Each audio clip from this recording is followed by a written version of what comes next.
Hello everyone, here we are, episode 3 of the Firebird build, my old Firebird. Progress has been slow these last couple of weeks. I went back to work from vacation, we've been really busy, but I got a couple things done since then, a few easy things. So first of all, I decided instead of welding new metal into the rusty floor pans that I had cut out, I had some cheap sheets of aluminum laying around, so I got some rivets and decided to rivet the metal in, and I'll eventually paint it to match the rest of the metal in the interior once I find some rattle can that is as close to a match as this kind of tan that's in here. So yeah, it's pretty crude, but it works for what I need. They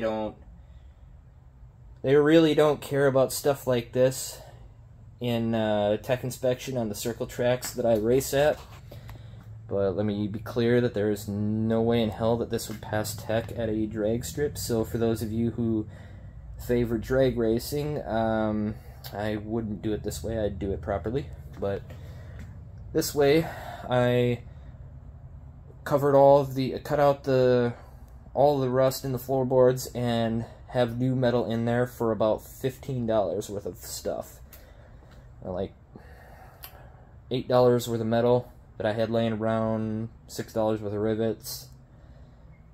Well, I don't know, maybe $20 because it took a couple of cutting wheels to cut out the rust, but nonetheless it was cheap fix for rusty floorboards, and it'll look better once I got it all painted. And I mean, it's pretty solid.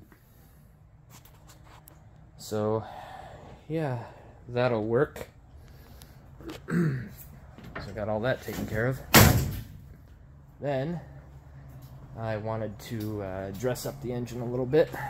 So engine is really dirty, so I did new chrome valve covers, flames on it, just some valve covers off the Summit, K&M breather, 8mm wires, and in a previous video Bella and I did some new plugs in it.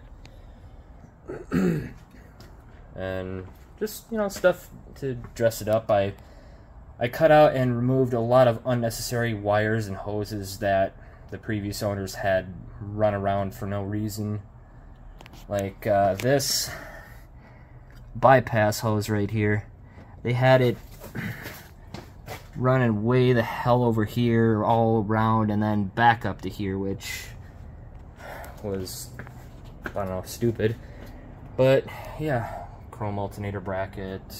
And next I'm gonna switch fans and go with a lighter weight racing mechanical fan.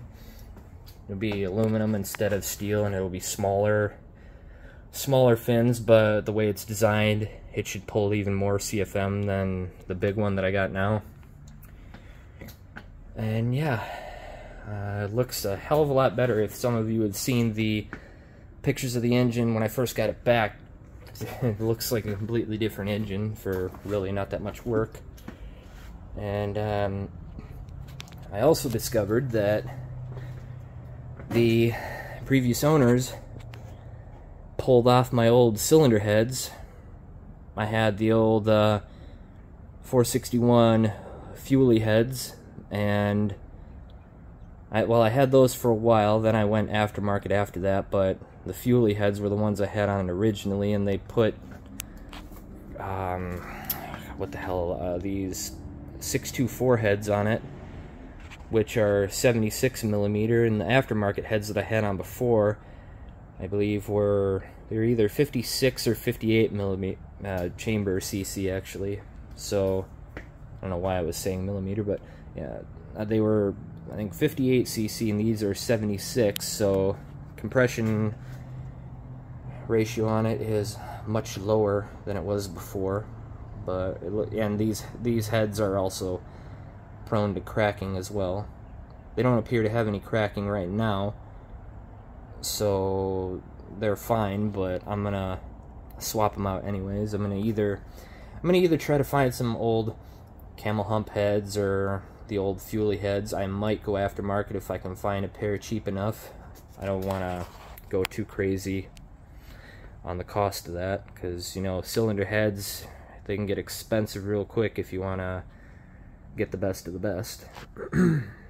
But yeah, I gotta figure this engine in its prime made 434 horsepower, and on these heads I think it'll probably struggle to make even 300, but I might throw it on the dyno before swapping the heads out, just out of curiosity. But, you know, come springtime I'm gonna swap these heads out, make hopefully close to the power that I did before, maybe even a tick more, depending on how much I end up wanting to spend.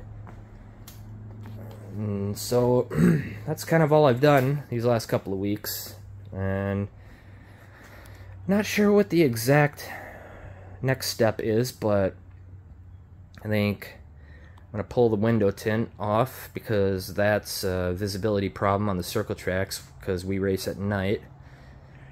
And then I'm going to put some seats in it, B&M ratchet shifter, and then, as I said, I'm going to do that new radiator fan, and probably a new carburetor along with the heads too, because I don't like the carburetor that they got on it now. It's an old electronic Holley, and those are quite a fickle to deal with. But yeah, that's where it's at right now.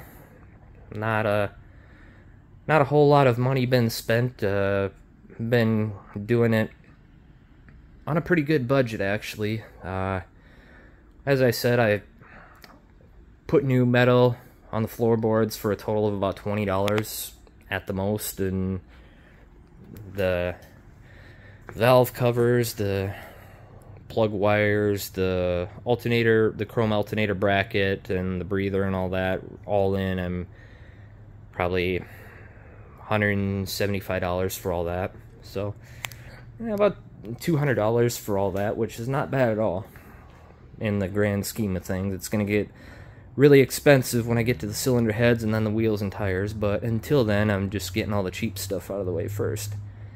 So yeah, that's where we're at right now. It's, you know, kind of middle of September, so the season's winding down, so I got plenty of time to get it done. But yeah, in the meantime, I'll post another video the next time I make any significant progress. Until then, catch you later.